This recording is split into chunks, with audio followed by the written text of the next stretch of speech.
Hello everyone, मी Musale sir. सगळ्यांचं step up MPSC अकॅडमीच्या YouTube चॅनलला पुन्हा स्वागत आहे. मित्रांनो, आपण परत एक एसे या ठिकाणी घेऊन आलेलो आहे. का सगळ्यांनाच माहिती आहे का 2023मध्ये केंद्र शासनानं एक नारी शक्ती वंदना नावाचं एक महिलांच्या सक्षमीकरणासाठी एक महत्त्वाचं विधेयक या ठिकाणी पास केलेलं आहे. आणि त्या निमित्तानं एक खूप मोठी इव्हेंट भारतामध्ये घडलेली आहे. बरोबर आहे. म्हणजे परत एकदा विमेन एम्पॉवरमेंट हा जो मुद्दा आहे हा या ठिकाणी उभा राहिलेला आहे. त्यामुळे आत्तापर्यंत विमेनच्या संदर्भात अनेक एसे येऊन गेलेले आहेत किंवा आपण पाहतो आहे. त्यातला सध्याच्या घडीचा अगदी ट्रेंडिंग टॉपिक म्हणजे विमेन एम्पॉवरमेंट आहे. तर परत एकदा सांगतो, हा एसे पेपरला पडू शकतो. मी पडेलच असं म्हणत नाही, परंतु पडू शकतो. आणि जर आला तर त्या एसेमध्ये काय लिहायचं हे आपण या ठिकाणी पाहणार आहोत. तर या ठिकाणी मी तुम्हाला थोडीशी जी माहिती ना जरा जास्त देतो आहे, कारण मोजकीच माहिती जर दिली तर ती कदाचित तुम्ही लक्षात राहू शकणार नाही. त्यामुळे तुम्हाला देताना मी मुद्दे जरा जास्त दिलेले आहे. परंतु तुम्ही जर याच्यातूनच जर लिहिलं तर नक्की तुमचे मार्क्स चांगले इम्प्रूव्हमेंट होतील. त्यामुळे एक्झॅक्टली एसेची आउटलाईन कशी पाहिजे एक चांगलं उदाहरण म्हणजे हा आपला एसे आहे. सगळ्यांनी हा लेक्चर शेवटपर्यंत बघा आणि आवडला तर नक्की आपल्या मित्रांना जे राज्यसेवेची तयारी करतात त्यांना शेअर करा. तर याच्यामध्ये मी जनरल आउटलाईन देतो आहे का ही माहिती तुमच्या एसेमध्ये असली पाहिजे. ठीक आहे. आता टॉपिक आहे तुमचा विमेन एम्पॉवरमेंट. एम्पॉवरमेंट म्हणजेच मित्रांनो सबलीकरण. बरोबर आहे. म्हणजे स्त्रियांचं म्हणजे महिलांचं सबलीकरण या संदर्भात असा एखादा एसे पडू शकतो. मग त्या अनुषंगाने आपण सगळी माहिती घेतो आहे. तर जर तुमच्याकडे जर असेल तर एखादं सुंदर कोटेशन बिगिनिंगला टाकू शकता. कारण विमेन हा एक असा विषय आहे का त्याच्यावर आपण कितीही बोलू शकतो. लक्षात ठेवा, कितीही बोलू शकतो. परंतु राज्यसेवेच्या एसेमध्ये एक प्रॉपर ऑर्डर असलेली प्रॉपर माहिती जर असेल तरच मार्क मिळतात. मग या ठिकाणी एखादं सुंदर कोटेशन टाका, कारण विमेनच्या बाबतीत असंख्य कोटेशन अवेलेबल आहेत. त्यातलं मी एक चांगलं कोटेशन तुम्हाला इंट्रोड्यूस करतो. या ठिकाणी दिलेले आता ही जी नावं आहेत कोटेशन इंट्रोडक्शन ही लिहिण्याची गरज नाही, जस्ट मी तुम्हाला इंट्रोड्यूस करण्यासाठी दिलेलं आहे. ठीक आहे. तर काय म्हटलं तर बघा, I raise up my voice not so I can shout. मी जोरात ओरडू शकते म्हणून मी माझा आवाज वाढवलेला नाही आहे किंवा वाढवत नाही आहे. But so that those without a voice can be heard. लक्षात ठेवा, ज्यांना व्हॉइस नाही, जे व्हॉइसलेस आहे ते किमान ऐकू शकतील, माझं बोलणं ऐकू शकतील, माझी व्यथा ऐकू शकतील, मी जे काय बोलत आहे. बरोबर आहे की नाही. मग हे ऐकू शकेल इथपर्यंत माझा आवाज मला व्हॉइस करायचा आहे, रेज करायचा आहे. We cannot succeed when half of us are held back. जोपर्यंत जवळपास देशातील अर्धी लोकसंख्या म्हणजेच अर्थात विमेन ही जर बॅकवर्ड असेल तर यशस्वी होणं किंवा सक्सेस होणं ही गोष्ट खूप दूरची आहे. आपण यश संपादन करू शकत नाही जर आपल्यातील अर्धी लोकसंख्या जर मागं राहत असेल तर. त्यामुळे थोडक्यात या ठिकाणी ह्या कोटेशनमध्ये नोबेल लॉरेट मलाला युसुफझई तर या मुलीला, ही एक महिला आहे, मुलगी आहे का, हिला नोबेल लॉरेट मिळालेला शांततेचा. तर हिने एक सुंदर कोटेशन केलेलं आहे. एखादं कोटेशन तुम्ही असं टाकू शकता. हेच टाकावं असं बंधन नाही, परंतु त्या एसेच्या रिलेटेड तुमच्याकडे जर एखादं अजून दुसरं कोटेशन असेल यू कॅन यूज. मी हे तुम्हाला सिलेक्ट करून दिलेले. मग आता आपल्याला पुढे काय करायचं मित्रांनो, कंपल्सरी इंट्रोडक्शन लिहायचे. आता जर आपलं जे टायटल आहे त्या टायटलमध्ये तुम्हाला स्पष्टपणे दिलेलं आहे, पहिली गोष्ट विमेन आणि दुसरी गोष्ट तिची काय, एम्पॉवरमेंट म्हणजे महिलांचं सबलीकरण. म्हणजे निश्चितच आपल्या देशामध्ये महिलांची जी स्थिती आहे ती कशी आहे आणि कशी असायला पाहिजे या संदर्भात इंट्रोडक्शनमध्ये आपण ही 4 लाईनी टाकू शकतो. परत एकदा इंट्रोडक्शन हे ॲप्ट अँड सुटेबल हे थोडं असावं. 40 ते 45 शब्दांचं अगच असं आपले फापट पसारा मांडण्याची गरज नाही, परंतु ते आपलं एक्झामिनरचं लक्ष कॅच करेल इतपत चांगलं असायला पाहिजे. ठीक आहे. या ठिकाणी मी काय दिलेलं आहे, धिस सेंटिमेंट. आता धिस सेंटिमेंट म्हणजेच असं भावनिक जी साध आहे ह्या कोटेशनमधून आपल्याला मिळते. धिस सेंटिमेंट प्रिसाइसली आउटलाईन, अगदी थोडक्यामध्ये एक आउटलाईन करून देते, जनरल माहिती देते आहे. The basis of new age women. ही जी काय आधुनिक जगातील आधुनिक युगातील जी स्त्री आहे तिच्या संदर्भात आपल्याला काय माहिती देते, विमेन एम्पॉवरमेंट. का खऱ्या अर्थानं ह्या 21व्या शतकातील जी स्त्री आहे ही अबला नसून सबला आहे, परंतु तिच्यामध्ये सुद्धा तिलासुद्धा एम्पॉवरमेंटची गरज आहे. तिलासुद्धा समाजाच्या या मुख्य प्रवाहामध्ये आणण्याची गरज आहे. हे ह्या कोटेशनच्या आधारे आपल्याला समजून जातं. ठीक आहे, म्हणजे ह्या कोटेशनला आणि इंट्रोडक्शनला मी लिंक केलेलं आहे, समजून घ्या. डिस्क्रिमिनेशन अगेन्स्ट विमेन, स्त्रियांच्या अगेन्स्ट होणारं जे डिस्क्रिमिनेशन आहे, भेदभाव आहे, अन्याय अत्याचार आहेत, is rampant all over the world even in this 21st century. आज 21व्या शतकामध्ये सुद्धा स्त्रियांवर अन्याय अत्याचार होतच आहेत, ही याच्यातून व्यक्त झालेलं आहे. पॅट्रियार्कल सोसायटी, जे काय आता पितृसत्ताक जी काही सोसायटी आहे, समाज रचना आहे, बरोबर आहे की नाही, in most countries are adept म्हणजे स्किलफुल, बरोबर आहे, at exploitation as well as victimisation of women. तसं भारतामध्येच आजही मोठ्या प्रमाणामध्ये सापडते ही गोष्ट. त्याचबरोबर अनेक राष्ट्रांमध्ये सुद्धा अशीच गंमत आहे. स्त्रियांना पुरुषांइतके अधिकार नाही आहेत, त्यांना घरामध्येच ठेवलं जातं, त्यांना काही ठराविक गोष्टींपुरतंच मर्यादित ठेवलं जातं. एज्युकेशन नाही, सोशल, पॉलिटिकल, इकॉनॉमिक कुठल्याही प्रकारचे राईट्स त्यांना दिले जात नाही. म्हणजे ही एक प्रकारची एक्सप्लॉयटेशन आहे. आणि त्याच प्रकारचं व्हिक्टिमाइज, म्हणजे त्यांना त्या व्हिक्टिम होत आहेत, त्या या प्रशासनाच्या, या सिस्टमच्या या व्हिक्टिम आहे, बळी पडल्या जातात, बरोबर आहे. Even though about 50% of the world's population, इथं अबाउट म्हणजे सुमारे, म्हणजे करेक्ट 50% मी बोलत नाही आहे, एक जवळपास 50% जी काही जगाची लोकसंख्या आहे, म्हणजे 100%पैकी ती कोण आहे मित्रांनो, विमेन आहे.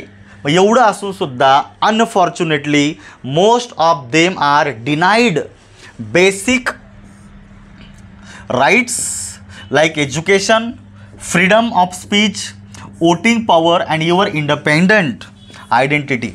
म्हणजे 21व्या शतकामध्ये जागतिक लोकसंख्येच्या जवळपास 50% लोकसंख्या असूनसुद्धा हा एक अत्यंत महत्त्वाचा जो काही भाग आहे, त्यांना एज्युकेशनपासून, स्वातंत्र्यापासून, बोलण्याचं स्वतंत्र, बरोबर आहे, वोट करण्याचं अधिकार किंवा स्वतंत्र अस्तित्व, या सगळ्या गोष्टींपासून त्यांना दूर लोटलं जातं. म्हणजे ही एक स्त्रियांची व्यथा याच्यामधून मी मांडलेली आहे. त्यामुळे निश्चितच या कोटेशनवरून आणि या माहितीवरून आपल्याला कळतं there is an urgent need for women empowerment in India. भारतासारख्या विकसनशील देशामध्ये स्त्रियांच्या सबलीकरण होणं ही अत्यंत गरजेची आहे, बरोबर आहे की नाही. मग आता यालाच धरून आपण जे काही गव्हर्नमेंट ऑफ इंडियानं जे काही नारी शक्ती वंदना हे जे काही बिल पास केलेलं आहे, त्याचा उल्लेख तुम्ही या ठिकाणी नक्कीच करू शकता, कारण की त्याच्या आधारावरच आपण हा एस्से तयार करतो आहे. ठीक आहे, तर आता ही झाली इंट्रोडक्शन, छोटी असावी, समर्पक असावी, त्याच्यामधून स्त्रियांची परिस्थिती, कंडिशन व्यक्त व्हावी ही अपेक्षा आहे, जास्त नको आहे. मग आता आपल्याला पुढे जायचं आहे. विमेन एम्पॉवरमेंट म्हणजेच नक्की काय. पहिल्यामध्ये आपण एम्पॉवरमेंटची काय गरज आहे ती मांडलेली आहे. आता आपल्याला मांडायचं आहे नक्की विमेन एम्पॉवरमेंटचा अर्थ काय होतो, नक्की त्याच्यामधून नक्की काय साध्य करायचं हे या ठिकाणी मांडू शकतो आपण. सो हा बॉडीचा पार्ट झालेला आहे. Women empowerment refers to complete emancipation. Emancipation म्हणजे उद्धार, सुधारणा. Emancipation of women from socio economic shackles of dependency and deprivation. म्हणजे सामाजिकदृष्ट्या, आर्थिकदृष्ट्या जे इतरांवर जी डिपेंडन्सी आहे किंवा जे काही त्यांच्यातला जो मागासलेपणा आहे, लक्षात ठेवायचं, याच्यापासून स्त्रियांना मुक्ती द्यायची. म्हणजे स्त्रियासुद्धा सामाजिकदृष्ट्या, आर्थिकदृष्ट्या सक्षम पाहिजे. यालाच विमेन एम्पॉवरमेंट तुम्ही म्हणू शकता. ठीक आहे. Empowerment of women would mean encouraging women to be self reliant. Self reliant म्हणजे त्या आत्मनिर्भर बनाव्यात. ही विमेन एम्पॉवरमेंटची एक सगळ्यात महत्त्वाचा घटक आहे, पार्ट आहे. म्हणजे स्त्रिया ह्या सबल बनल्या पाहिजे, आत्मनिर्भर बनल्या पाहिजे. त्याचबरोबर इकॉनॉमिकली इंडिपेंडंट, आर्थिकदृष्ट्या त्या स्वतंत्र राहिल्या पाहिजे, इंडिपेंडंट राहिल्या पाहिजे. म्हणजे आर्थिकदृष्ट्या त्यांना सक्षम बनवायचं आहे. And have positive self esteem. त्यांच्यामध्ये खूप पॉझिटिव्हिटी यावी. का सध्या नैराश्य आहे, अधिकार नाही आहे, कुठल्याही प्रकारचं त्यांच्यामध्ये स्किल नाही आहे, त्यामुळे निश्चित त्या बॅकफूटवर पडतात. परंतु त्यांच्यामध्ये एक पॉझिटिव्ह आत्मविश्वास जागा व्हावा की आपणसुद्धा समाज प्रवाहामध्ये आहोत आणि काहीतरी करू शकतो.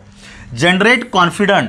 त्यांच्यामध्ये खूप कॉन्फिडंट, आत्मविश्वास उत्पन्न व्हावा, वाढीस लागावा. To face any difficult situation and insight active participation in various socio political development endeavours. बरोबर आहे की नाही. सामाजिक आहे, आर्थिक आहे, राजकीय वेगवेगळ्या घटनांमध्ये वेगवेगळ्या गोष्टींमध्ये त्यांचासुद्धा ॲक्टिव्ह पार्टिसिपेशन असावं, यालाच आपण म्हणूया सोशल एम्पॉवरमेंट. बरोबर आहे की नाही. जसं आपल्या देशाचे राष्ट्रपती ज्याला आपण म्हणू शकतो श्रीमती द्रौपदी मुर्मू असेल, अर्थमंत्री जे आहे श्रीमती निर्मला सीतारामन आहे, त्याचबरोबर वेगवेगळ्या क्रीडा क्षेत्र असेल, वेगवेगळ्या उद्योग क्षेत्र आहे, सामाजिक क्षेत्र आहे, राजकीय क्षेत्र आहे. बरोबर आहे. राजकीय क्षेत्र अशा वेगवेगळ्या फील्डमध्ये स्त्रिया, सायंटिफिक क्षेत्रामध्ये सुद्धा स्त्रिया खूप आमूलाग्र किंवा महत्त्वाच्या स्थानावर आहेत आणि त्या निश्चित या प्रक्रियेमध्ये भाग घेतात. ॲक्टिव्ह पार्टिसिपेशन असतं, हे यातून दाखवायचं आहे आपल्याला. So women empowerment it means all these things. म्हणजे याचा वापर करणं अत्यंत गरजेचं आहे. बऱ्याच वेळा मुलं काहीच लिहित नाहीत, काय लिहितात ते त्यांचंच त्यांना माहिती आहे. चुका करू नका मित्रांनो. तुम्हाला मी एक्झॅक्ट गाईडलाईन देतो आहे, त्या पद्धतीनं कंटेंट मांडण्याचा प्रयत्न करा. पुढे आपण लिहू शकतो मित्रांनो. मी लिहू शकतो म्हणतो आहे कारण हे मुद्दे तुमच्या एसेमध्ये यावेत अशी अपेक्षा आहे. सगळेच येतील असं काही नाही आहे, पण यातले मेजर मुद्दे उचला हे तुम्हाला सांगायचं आहे. बरोबर आहे. Empowerment of women is essentially the process, ही एक प्रकारची process of upliftment of economic, social and political status of women. म्हणजे स्त्रियांचं आर्थिक, सामाजिक आणि राजकीय जो काही दर्जा आहे तो उंचावला जावा, याला विमेन एम्पॉवरमेंट असं तुम्ही म्हणू शकतो. बरोबर आहे की नाही. द ट्रॅडिशनली अंडर प्रिव्हिलेज, म्हणजे जे काही ट्रॅडिशनली जे काही आता आपण म्हणतो आपले ट्रॅडिशन आहे, परंपरेनुसार जे काही त्यांच्यामध्ये मागासलेलेपण होतं. बरोबर आहे. चूल आणि मूल एवढाच त्यांचा अधिकार होता. या मागासलेपणातून कुठेतरी बाहेर पडावं, सामाजिक, आर्थिक आणि राजकीय त्यांचं एक व्यक्तिमत्व किंवा एक वेगळी ओळख व्हावी, ही विमेन एम्पॉवरमेंटचा एक महत्त्वाचा गोल आहे मित्रांनो.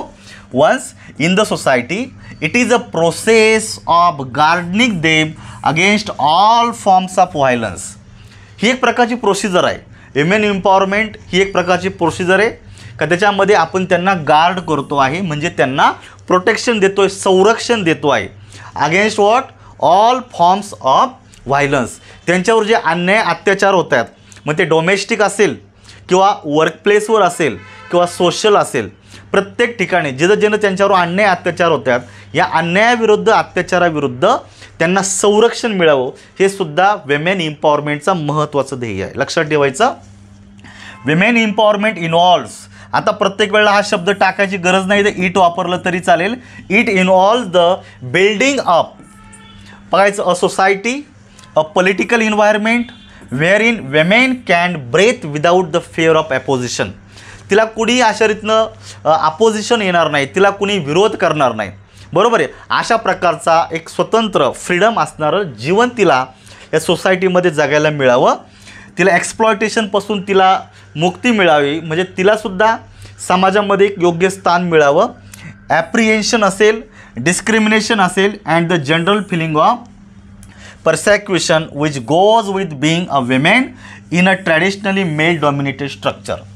थोडक्यात काय की जे काही मेल डॉमिनेटेड म्हणजे पितृसत्ताक जी काही आता आपली समाज रचना आहे का ज्या ठिकाणी पुरुष प्रधान संस्कृती ज्याला बोललं जातं, पुरुषाला समाज व्यवस्थेमध्ये आपल्या एक महत्त्वाचं स्थान आहे, परंतु या ठिकाणी सुद्धा स्त्रियांना अगदी मोकळा श्वास घ्यावा, त्यांच्याविरुद्ध अन्याय अत्याचार होऊ नये आणि त्यांच्या मनामध्ये जी काही कमीपणाची जी भावना आहे कम्पेअर टू मेल, ही कमीपणाची भावना या ठिकाणी नाहीशी व्हावी आणि त्या स्वतंत्र व्हाव्या, मुक्त व्हाव्यात या सगळ्या व्हायलन्सपासून. अशा प्रकारची सोशल समाज रचना बनवणं ह्या विमेन एम्पॉवरमेंटचं महत्त्वाचा गोल आहे. त्यामुळे याच्यामध्ये तुम्ही टाकू शकता. खूप महत्त्वाची माहिती आहे. पुढे women constitute almost 50% of the world's population, but India has shown disappropriate sex ratio whereby females population has been comparatively lower than males. आज भारतामध्ये काय स्थिती आहे? जागतिक जर लोकसंख्येचा विचार केला तर अराउंड 50% लोकसंख्या स्त्रियांची आहे, पण भारतामध्ये ही आकडेवारी अशी आहे का पुरुषांचं प्रमाण जास्त आहे आणि स्त्रियांचं प्रमाण कमी आहे. ही मेल डॉमिनेटेड सोसायटीचं हे एक महत्त्वाचं वैशिष्ट्य दिसतंय. बरोबर आहे. As far as there social status is concern, त्यांची जी सामाजिक स्थिती आहे, दर्जा आहे, ते जर डोळ्यासमोर जर ठेवला they are not treated as equal to men in all the places. सामाजिक, आर्थिक, राजकीय, बरोबर, कुठल्याही फील्डमध्ये स्त्रियांना पुरुषांइतकं इक्वल ट्रीटमेंट दिली जात नाही भारत देशामध्ये, बरोबर आहे की नाही. आणि म्हणून याच्यासाठीच आज या ठिकाणी काय केलेलं आहे, नारी शक्ती वंदनासारखं बिल गव्हर्नमेंट ऑफ इंडियानं पास केलेलं आहे, बरोबर आहे. In order to improve the status of women in society, the government of India recently has pass the bill that is called Nari Shakti वंदना. तुम्ही ही माहिती या ठिकाणी ॲड करू शकता, ते खूप इम्पॉर्टंट आहे मित्रांनो. इन द वेस्टर्न सोसायटी, जे काही पाश्चिमात्य देशांची संस्कृती आहे, समाजामध्ये काय दिलेलं आहे, women have got equal right. तिकडे इक्वल राईट, इक्वल स्टेटस मिळलं जातं. But gender disability, discrimination are found in India even today. आज देशामध्ये सगळीकडे ह्या गोष्टी सापडतात. जेंडर डिस्क्रिमिनेशन, बरोबर आहे की नाही, म्हणजे मेल फिमेल ही जी ट्रीटमेंट आहे, तर ही आपल्या देशामध्ये सापडली जाते. आजही थोडंसं चित्र बदलत चाललेलं आहे, परंतु तितकंसं नाही आहे जितकं आपल्याला दिसतं आहे. आपल्या अवतीभोवती शहरात राहणाऱ्या लोकांच्या बाबतीत काही प्रमाणामध्ये चित्र आहे, परंतु आजही मोठ्या प्रमाणामध्ये ही जी काही सायकोलॉजी आहे, पितृप्रजा किंवा आपण म्हणू शकतो की मेल डॉमिनेटेड सोसायटीची, ही थोडीशी पुरुषांच्या बाबतीत झुकतं माप देणारी, लक्षात ठेवायचं. तर तुम्हाला ह्या गोष्टीवर काहीतरी मांडू शकता. Women empowerment is a stage of acquiring power for women. ही एक महत्त्वाची अवस्था आहे, स्टेज आहे का त्या ठिकाणी स्त्रियांनासुद्धा काहीतरी पॉवर मिळावी, अधिकार मिळावेत, बरोबर आहे. In order to understand her rights, की अशा अधिकारांमुळे त्यांना स्वतःचे अधिकार आहेत काय याची त्यांना ओळख होईल. And perform her responsibility towards oneself and others in most effective way. त्यांनासुद्धा आपले अधिकार, आपले कर्तव्य कळावेत आणि आपल्या जबाबदाऱ्या एक अतिशय ताकदीनं, पद्धतशीरपणे त्यांना इफेक्टिव्ह पद्धतीनं त्यांनासुद्धा त्या करता याव्यात, म्हणजे तितकी ती सक्षम असावी. हा जनरली विमेन एम्पॉवरमेंटचा उद्देश आहे.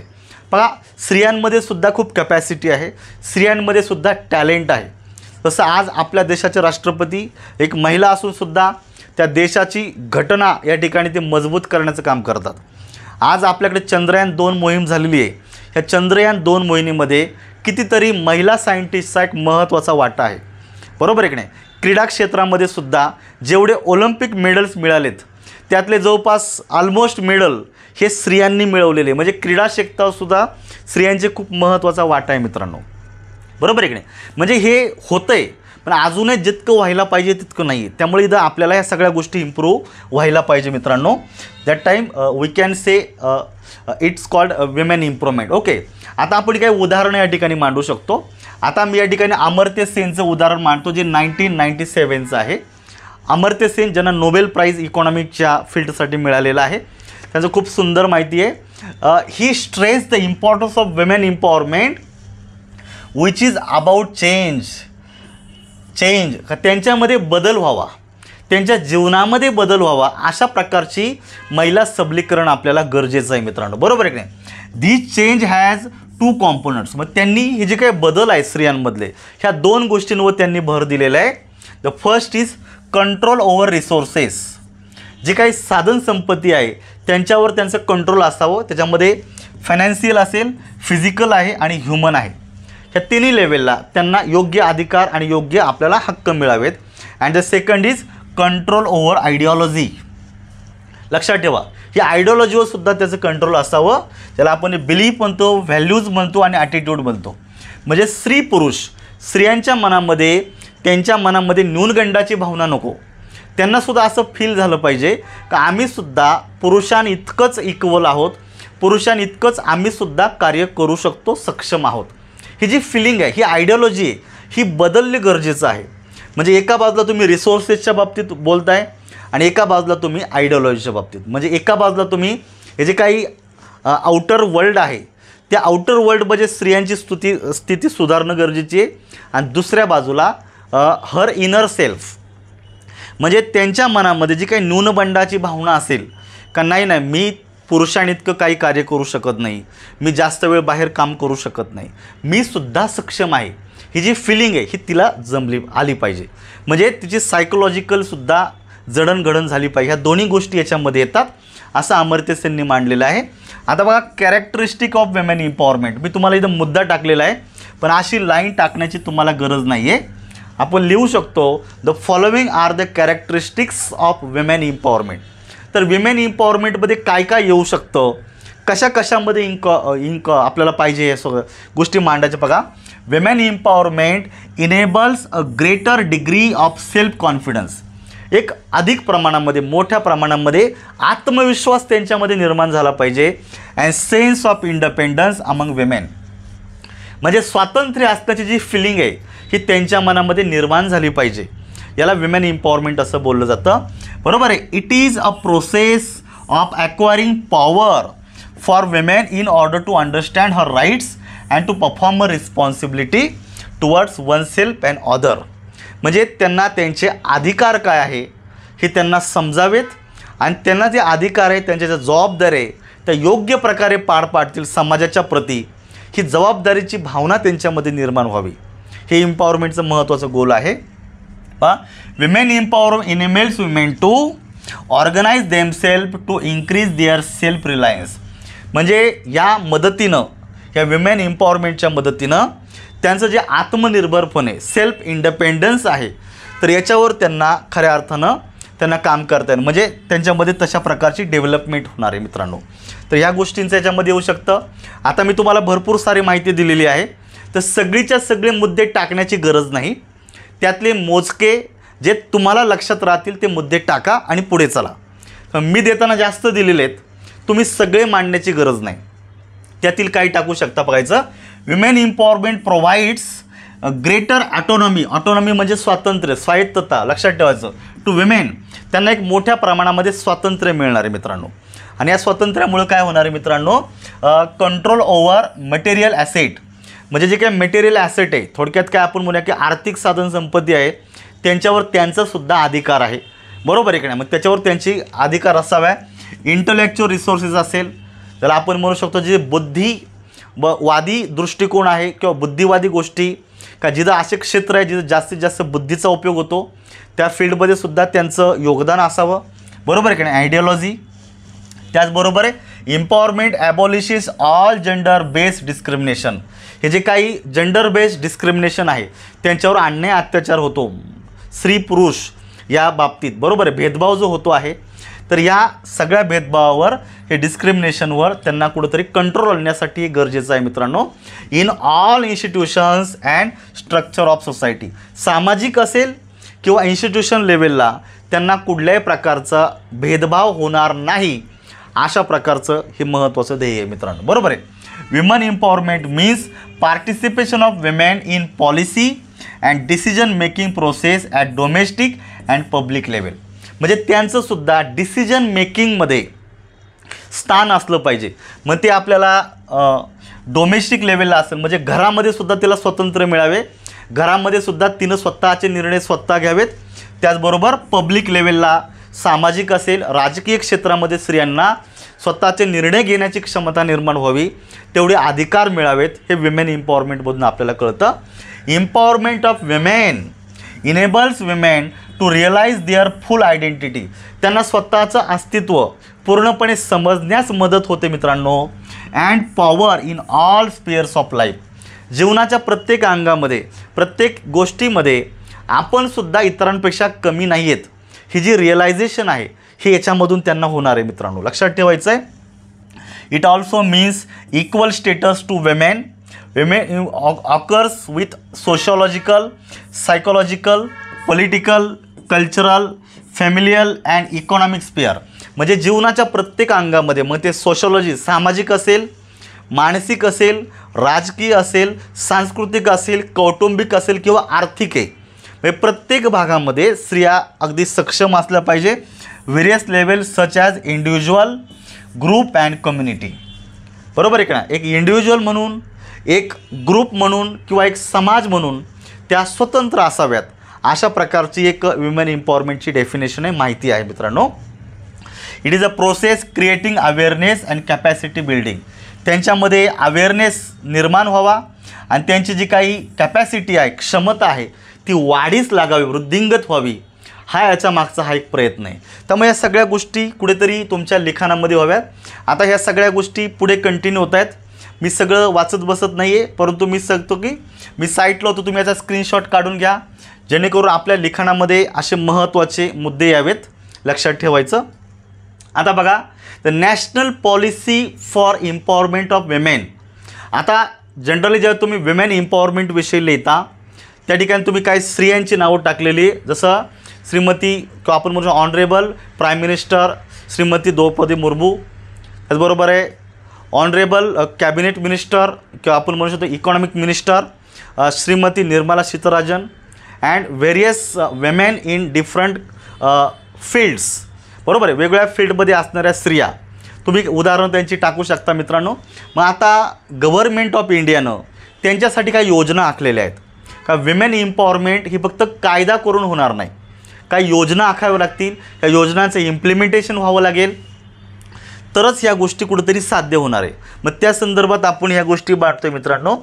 The national policy for empowerment of women was introduce in India in 2021. मित्रांनो, याचे जे लिगल ॲस्पेक्ट्स असतात लक्षात ठेवायचे, लिगल ॲस्पेक्ट्स तुम्हाला मांडावे लागतील.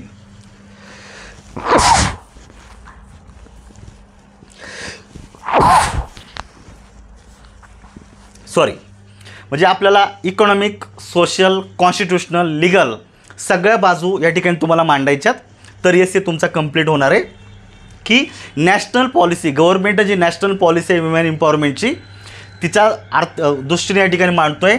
To actualise it effectively the national plan for action for empowerment of women was implemented during 2003-2004. एक महत्त्वाचं जे काही राजकीयदृष्ट्या गव्हर्नमेंट लेवलला एक मोठा प्लॅन आखला होता का स्त्रियांच्या सबलीकरणासाठी, तो इम्प्लिमेंट झालेला आहे. अ कोऑर्डिनेटेड मेथडॉलॉजी फॉर विमेन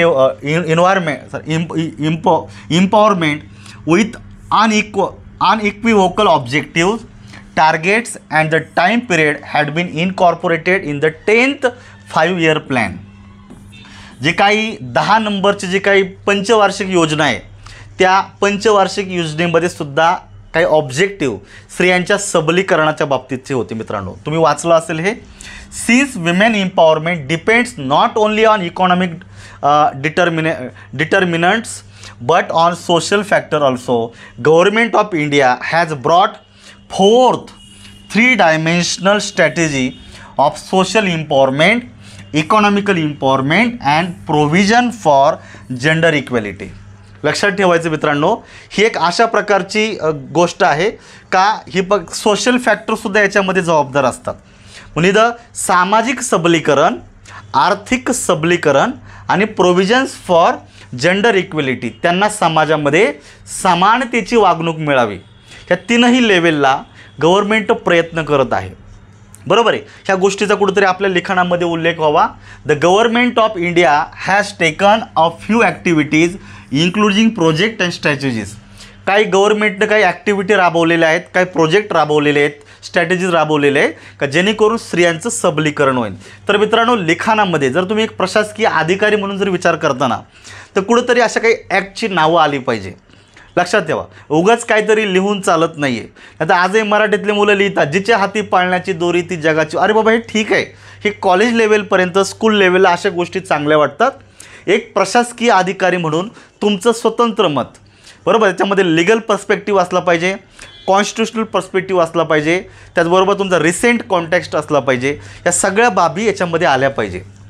म्हणून या ठिकाणी म्हणू शकतो काय दिलेलं पाहायचं, strategies to guarantee this present system success. The protection of women from domestic violence act 2005. Government of इंडियानं स्त्रियांच्या विमेन एम्पॉवरमेंटसाठी एक ॲक्ट आणलेला आहे, तो म्हणजे डोमेस्टिक व्हायलंट ॲक्ट 2005, का ज्याच्या आधारे स्त्रियांना कुठंतरी या व्हायलन्सपासून संरक्षण मिळणार आहे. मित्रांनो, बरोबर आहे.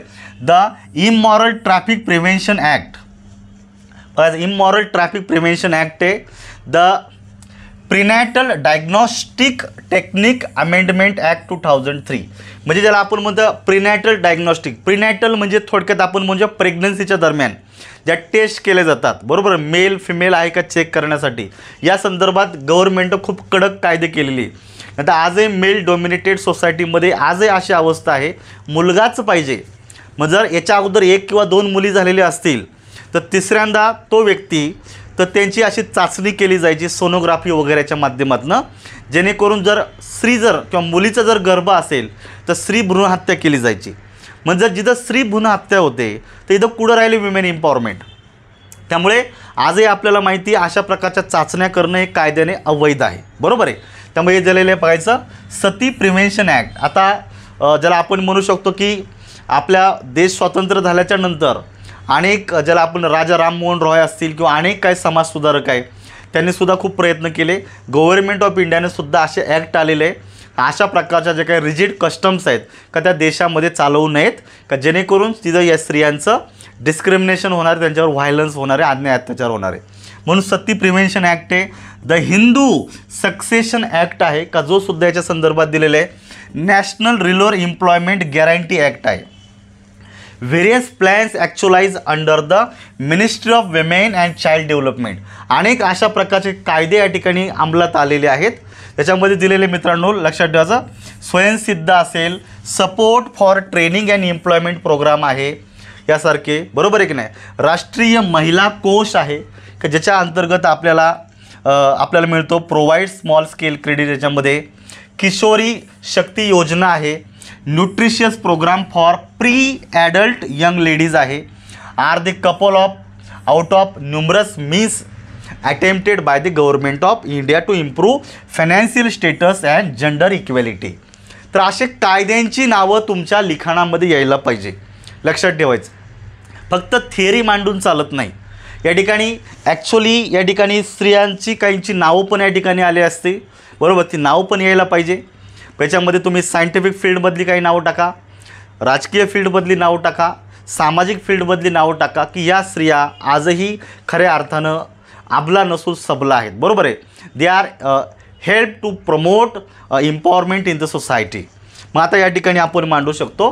पुढे दिलेलं आहे strengthening legal system to eliminate discrimination against women and main streaming gender perspective in development process are the main objectives of 11th 5-year plan.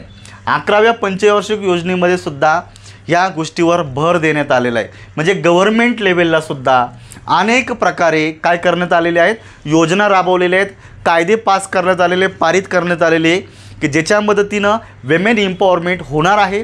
ह्याच्यामध्ये हे सगळं सांगितलं जातं मित्रांनो.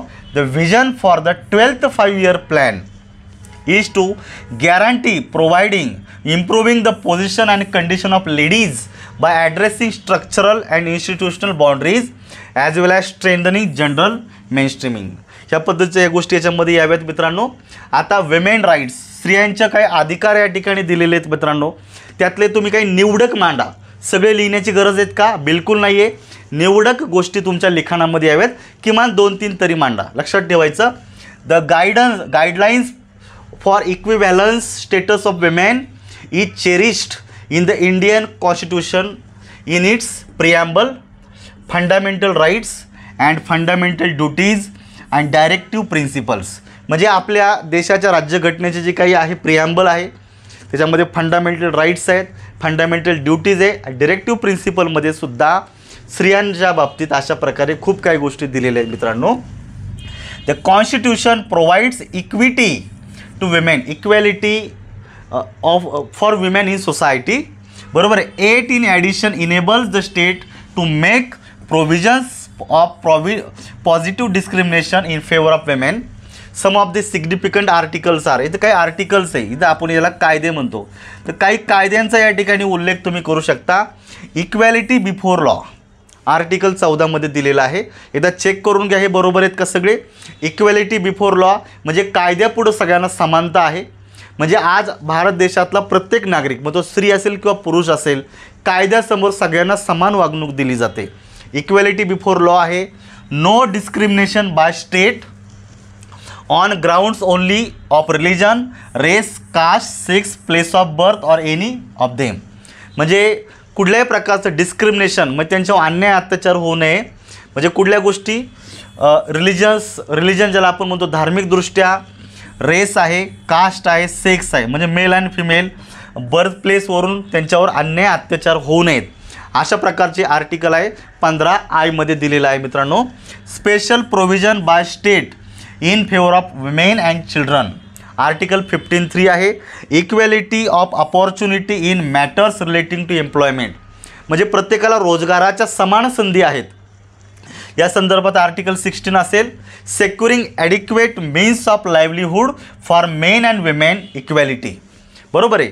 आर्टिकल 39A याच्यामध्ये काही गोष्टी दिलेले, यातले काही निवडक आर्टिकल तुम्ही मांडू शकता का ज्या स्त्रियांच्या सबलीकरणासाठी एम्पॉवरमेंटसाठी केंद्र सरकारनं किंवा आपल्या इंडियन कॉन्स्टिट्यूशनमध्ये सगळ्याचा उल्लेख आहे. तर याचा वापर तुम्ही या ठिकाणी मांडू शकता मित्रांनो. Equal pay for equal work act दिलेले आर्टिकल 39D मध्ये. मग जर तुम्ही स्त्री आणि पुरुष एका डिपार्टमेंटमध्ये काम करत असायचे, पूर्वी पुरुषाला पगार जास्त स्त्रीला कमी, आता असं नको आहे. जर इक्वल काम आहे तर इक्वल पेमेंट तुम्हाला मिळायला पाहिजे. म्हणजे हे तुम्हाला इक्वॅलिटी दिलेली आहे. Promoting justice on the basis of equal opportunity and provide free legal add. बरोबर आहे. अशा प्रकारचे काही आर्टिकल्स आहेत मित्रांनो, तुम्ही यांचा उल्लेख करू शकता. इवन लेजिस्लेशनमध्ये सुद्धा काही गोष्टी दिलेल्या आहे. ॲबोलिशन ऑफ सती ॲक्ट आहे 1829 आहे. स्पेशल मॅरेज ॲक्ट आहे 1954 आहे. हिंदू सक्सेशन ॲक्ट आहे 1956 आहे. डॉवरी प्रोहिबिशन ॲक्ट आहे 1961. बघा या गोष्टींवरून मोठ्या प्रमाणामध्ये डिस्क्रिमिनेशन केलं जातं. डॉवरी ज्याला आपण हुंडा आपण म्हणतो, बरोबर आहे की नाही. पूर्वीच्या काळामध्ये काय केलं जातं, मोठ्या प्रमाणामध्ये हुंडा घेतला जसं असं, आणि बऱ्याच वेळा हुंडा मिळत नाही. नंतर लग्नाच्या नंतरसुद्धा डिमांड केली जाते आणि अशा प्रकारे हुंडा मिळत नाही आहे म्हणूनसाठी स्त्रियांवर अन्याय अत्याचार होतात. बरोबर आहे. काहींना जाळून टाकलं जातं, मारहाण केली जाते, म्हणजे एक समाज घटक म्हणून त्यांना खूप अन्याय अत्याचार केले जातात. याच्या विरोधात गव्हर्नमेंटनं खूप कायदे केलेले आहेत आणि हे सुद्धा स्त्रियांच्या सबलीकरणासाठीच आहेत. म्हणजे आपल्या लिखाणामध्ये कुठंतरी लिगल, कॉन्स्टिट्यूशनल, सोशल, इकॉनॉमिक हे सगळे ॲस्पेक्ट यायला पाहिजे, तर तुम्हाला मार्क्स पडतात मिस्टर. लक्षात ठेवायचं. अशा काही गोष्टी याच्यामध्ये दिलेले बघायचं. सेक्शुअल हॅरॅसमेंट बिल असेल 2010ला आलेलं आहे, बरोबर आहे की नाही. डोमेस्टिक व्हायलन्स ॲक्ट आहे 2005चा. तर हे गव्हर्नमेंट ऑफ इंडियानं अशा प्रकारचे प्रोव्हिजन्स केलेले आहेत. आणि आता या सगळ्या गोष्टी झाल्याच्या नंतर एक ॲडमिनिस्ट्रेटर म्हणून तुम्हाला स्वतःचे काही सजेशन सुचवायचेत. काय सगळ्यात एंडला काय करायचे, तुम्हाला सजेशन करायचे विमेन एम्पॉवरमेंटसाठी आपण अजून काय करू शकतो, हे सगळ्यात इम्पॉर्टंट आहे. म्हणून या ठिकाणी आपल्याला मांडायचे awareness programme need to be organised for creating awareness among women especially belong to weaker sections about their rights. म्हणजे स्त्रियांमध्ये अवेअरनेस प्रोग्राम या ठिकाणी राबवले जावेत. बरोबर आहे की नाही. स्त्रियांना त्यांच्या अधिकारांची जाणीव करून दिली जावी. स्त्रियांना त्यांचे अधिकार जर माहीत नसेल तर त्या स्त्रिया तशाच राहतात आणि त्या पुरुषांपेक्षा स्वतःला कमी लेखतात. पण जर स्त्रियांना त्यांचे अधिकार जर माहिती झाले तर निश्चित त्या इम्पॉवर होतात. लक्षात ठेवायचं. The first and foremost priority should be given to education for women. मित्रांनो, एज्युकेशन हे इतकं अशा प्रकारचं क्षेपणास्त्र आहे, अशा प्रकारची शक्ती आहे का त्या स्त्रियांना त्यांच्या अधिकारांची जाणीव निर्माण करून द्यायला ते मदत करणार आहे. त्यामुळे मित्रांनो, स्त्रियांच्या बाबतीत सबलीकरण जर करायचं असेल तर सगळ्यात महत्त्वाची स्टेप उचलली पाहिजे. त्यांना योग्य एज्युकेशन प्रोव्हाइड करावं लागेल. लक्षात ठेवायचं.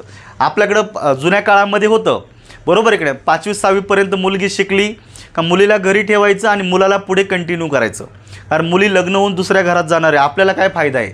हा जो आउटलुक आहे, ॲटिट्यूड हा बदलला पाहिजे. मुलींनासुद्धा मुलांबरोबर शिकवलं पाहिजे. त्यांनासुद्धा तो अधिकार आहे, तो अधिकार दिला पाहिजे. ह्या जो अवेअरनेस आहे हा यांच्यामध्ये आला पाहिजे मित्रांनो. Which is grassroot problem. ही खरी समस्या आहे. स्त्रियांना शिक्षण दिलं जात नाही आणि म्हणून एकदा शिक्षण त्यांच्यापासून तोडलं का त्यांची सगळी प्रगती रोखली जाते. त्यामुळे शिक्षण द्या. हे रामबाण उपाय आहे वुमेन एम्पॉवरमेंटवर. लक्षात ठेवायचं. Hence education for women has to be paid special attention. याच्यावर लिहिलं पाहिजे. पुढं स्ट्रिक्ट इम्प्लिमेंट असे मुद्दे लिहू नका. सगळ्यात इम्पॉर्टंट मी तुमच्या दृष्टीनं दिलेले आहेत, पण मुद्दे लिहू नका. पॅराग्राफमध्ये लिहायचं सगळं. Strict implementation of programmes and act should be there curb the malpractices prevalent in the society. समाजामध्ये जे काय अशा अन्याय अत्याचार गोष्टी घडत आहेत यांच्याविषयी जे काही कायदे आहेत त्याचं स्ट्रिक्ट इम्प्लिमेंटेशन केलं जातं. आजही ग्रामीण भागामध्ये सगळ्यांना माहिती असेलच, सगळं माहिती आहे सगळ्यांना, पण झाकली मूठ सव्वा लाखाची. आजही ग्रामीण भागामध्ये जे काही अंडर एज मुलं मुली आहे त्यांची सर्रास लग्न लावून दिली जातात. लक्षात ठेवा, कुठलाही मोठा मंडप नसतो, कुठल्याही प्रकारची मोठी संस्था नसते, कुठल्याही प्रकारचं एखादं ज्याला आपण म्हणून मॅरेज ब्युरो नाही आहे का ठिकठिकाणी जाऊन रजिस्ट्रेशन केलं जातं. सरळ सरळ घराच्या समोर ओपन स्पेसमध्ये छोट्याशा मंडपामध्ये सरळ लग्न लावून दिली जातात. म्हणजे ह्या ज्या गोष्टी होतात ह्या गोष्टीवर कुठेतरी आळा बसला पाहिजे, बरोबर आहे की नाही. म्हणजे त्यांचं लग्न अवेळी करण्यापेक्षा त्यांना एज्युकेशन प्रोव्हाइड करा, त्यांना सबल बनवा, त्या स्वतःच्या पायावर उभ्या राहतात. ह्या गोष्टी झाल्या पाहिजे. Women should be allowed to work and should be provided enough safety and support to work.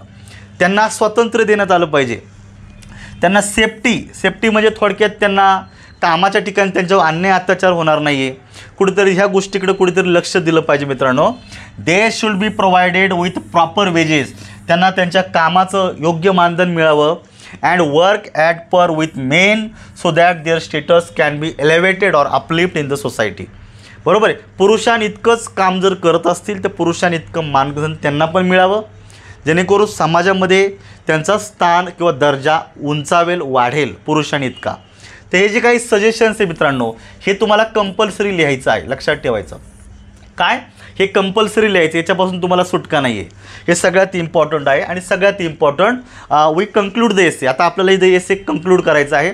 कंक्लुजनमध्ये काय करायचं तर निश्चितच एक सुंदर काही गोष्टी मांडा का जिथं तुम्हाला सगळ्या एसेचा सार मांडता येईल थोडक्यात. म्हणून बघायचं, हे टायटल लिहू नका मित्रांनो, इथं डायरेक्ट लिहायचं the women empowerment refers to increasing the spiritual, political, social, educational, gender or economic strength of individuals and communities of women. वैयक्तिक असेल किंवा सामाजिक जे काय त्यांचा गट आहे सगळ्यांना या सगळ्या गोष्टी मिळाव्यात, हा वुमन एम्पॉवरमेंटचा उद्देश आहे. It has become one of the most important concerns of the 21st century, not only at national level but also at the international level also. म्हणजे फक्त राष्ट्रापुरतं नाही, आंतरराष्ट्रीय लेवलला सुद्धा विमेन एम्पॉवरमेंट हा खूप मोठा इश्यू आहे मित्रांनो, बरोबर आहे की नाही. म्हणून government initiatives alone would not be sufficient. हे सगळ्यात इम्पॉर्टंट आहे. ही माहिती तुम्हाला लिहायची. म्हणजे गव्हर्नमेंटनं फक्त कायदे करून उपयोग नाही आहे, सोशल अवेअरनेस सगळ्यात इम्पॉर्टंट आहे, बरोबर का. कायदे किती लोक पाळतात, कशा प्रकारे इम्प्लिमेंटेशन होते सगळ्यांनाच माहिती आहे. परंतु याच्या पलीकडं आपल्या मनामध्ये तसा अवेअरनेस असणं गरजेचं आहे, तरच या गोष्टी पॉसिबल आहे मित्रांनो. To achieve this goal society must take initiative to create a climate in which there is no gender discrimination and women have full opportunity of self decision making and participating in social, political, economic life of the country with the sense of equality. म्हणजे इक्वॅलिटीच्या भावनेनं ह्या महिलासुद्धा अशा रीतीनं सामाजिक, आर्थिक, राजकीय लेवलला decision मेकिंगमध्ये स्वतःचं स्थान दाखवू शकेल. अशा प्रकारच्या अवेअरनेस त्यांच्यामध्ये व्हावा. या सगळ्या गोष्टी आल्या पाहिजे. कंक्लुजनसुद्धा तुम्हाला ह्या पद्धतीनं आहे असं लिहायचं आहे आणि हे सगळ्यात इम्पॉर्टंट आहे. त्यामुळे मित्रांनो एसे लिहित असताना एखादं सुंदर कोटेशन टाका. विमेन एम्पॉवरमेंट म्हणजे काय ते टाका की भारतामधील ज्या स्त्रिया आहेत का त्या स्त्रिया त्याच्यामध्ये ज्या अबला नाही त्या सबला आहेत ज्याला आपण म्हणू शकतो. ह्याच्यामध्ये काही महत्त्वाच्या स्त्रियांची नावं तुम्ही टाकू शकता, काही एक्झाम्पल टाकू शकता. मग ते डोमेस्टिक व्हायलन्सच्या बाबतीत असेल, जेंडर डिस्क्रिमिनेशनच्या बाबतीत असेल. त्याच्यानंतर गव्हर्नमेंटनं कुठले कुठले कायदे केलेले आहेत, लिगल कोणकोणते प्रोव्हिजन्स आहेत वुमन एम्पॉवरमेंटचे त्यातले तुम्ही ठराविक मांडू शकता. स्वतःचं सजेशन मांडायचे, what can we do as a society to improve the status of women in the society. आपण काय करू शकतो. And finally conclusion. त्यामुळे introduction, body, legal aspect, constitutional amendments, suggestions आणि कंक्लुजन ह्या 5 स्टेजमध्ये आपल्याला एसे लिहायचा आहे. मी परत एकदा आता बॅकला जातो जेणेकरून तुम्हाला सुरुवातीला या सगळ्या गोष्टी लिहून दाखवतो मी की आपण हे एसे लिहित असताना आपल्याला पहिली गोष्ट काय करायचं आहे मित्रांनो, इंट्रोडक्शन लिहायची आहे. इंट्रोडक्शन ही मस्ट आहे. ही साधारणतः 40 ते 45 शब्दांपर्यंत पाहिजे. मी थोडी जास्त लिहिली आहे पण त्यातली तुम्ही थोडक्यात मांडू शकता विथ ब्युटिफुल कोट. एखादा कोट तुम्ही मांडू शकता. Then we have body. बॉडीमध्ये काय काय येणार मित्रांनो, पहिली गोष्ट येतील की मेजर एक्झाम्पल्स लक्षात ठेवायचं. 2 नंबरला लिगल ॲस्पेक्ट्स. जे काय लिगल ॲस्पेक्टचे तुम्हाला मांडायचे. तिसरं गोष्ट आहे कॉन्स्टिट्यूशनल, लक्षात ठेवायचं. कॉन्स्टिट्यूशनल अमेंडमेंट्स म्हणजे जे काय सुधारणा झालेल्या आहेत त्या संदर्भात तुम्ही मांडू शकता. त्याच्यानंतरला तुम्ही लिहू शकता या ठिकाणी सजेशन. हे खूप इम्पॉर्टंट आहे, लक्षात ठेवायचं मित्रांनो. सजेशन काय काय देऊ शकतो आणि सगळ्यात शेवटी येतं ते म्हणजे कंक्लुजन. तर या स्टेजेसमधून आपल्याला एसी लिहायचं. इंट्रोडक्शन, बॉडीमध्ये येणार तुम्हाला what actually mean by women empowerment, some major examples, legal aspects, legal acts, constitutional amendments आहे ते तुम्ही मांडू शकता. सजेशन द्यायचे आपल्याला वैयक्तिक आणि फायनली कंक्लुजन. ह्या 5 स्टेजेसमधून तुम्हाला हा एसे लिहावा लागेल. जर या पद्धतीनं जर तुम्ही एसे लिहिला अराउंड 400 वर्ड्स तर तुम्हाला या ठिकाणी 15, 16, 17 या पद्धतीने तुम्हाला मार्क्स मिळू शकतात. आता हा एसे मराठीला पण येऊ शकतो, हा एसे इंग्लिशमध्ये सुद्धा येऊ शकतो, पुढे पण येऊ द्या, काही फरक पडत नाही. हाच माहिती तुम्हाला वापरायची आहे मित्रांनो, ठीक आहे. तर मला वाटतं तुम्हाला मी जे काही गोष्टी सांगितलेल्या आहे, शिकवलेल्या आहेत, त्या तुम्हाला समजल्या असतील. जर अशा प्रकारचा एसे जर आला तर मित्रांनो निश्चित यातील असा कंटेंट तुम्ही वापरा, तुमचा एसे निश्चित चांगला होणार आहे. आणि परत एकदा मी वारंवार एकदा सांगतो आहे मित्रांनो, तुम्ही लिहित असताना एक गोष्टीची काळजी घ्या. हा भाषेचा पेपर आहे, व्याकरणामध्ये कमीत कमी चुका व्हाव्यात किंवा चुका होऊ नयेत याच्यावर काळजी घ्या. कारण या ठिकाणी जर आर्टिफिशियल इंटेलिजन्सच्या मदतीनं जर पेपर चेक होत असतील तर एक सगळ्यात महत्त्वाची गोष्ट की आपल्या ग्रामरमधील चुका ह्या अजिबात ग्राह्य धरणार नाहीत. तुमचे मार्क्स कमी होऊ शकतात. ज्यांना ॲव्हरेज किंवा चांगला स्कोअर करायचा आहे त्यांनी आपल्या व्याकरणदृष्ट्या एसे हा चांगला असावा ही अपेक्षा आहे, ठीक आहे. तर या ठिकाणी मी लेक्चरमध्ये थांबतो आहे मित्रांनो. पुन्हा एकदा स्टेपअप MPSC अकॅडमीतर्फे मी मुसळे सर, स्टेपअप अकॅडमीचे संपूर्ण टीम आहेत, टीचर आहेत, खाटेकर सर स्वतः आहे. आम्हा सर्वांच्या वतीने सर्व विद्यार्थ्यांना तुम्हाला राज्यसेवा मुख्य परीक्षा 2023साठी भरभरून शुभेच्छा देतो आणि थांबतो. थँक्यू.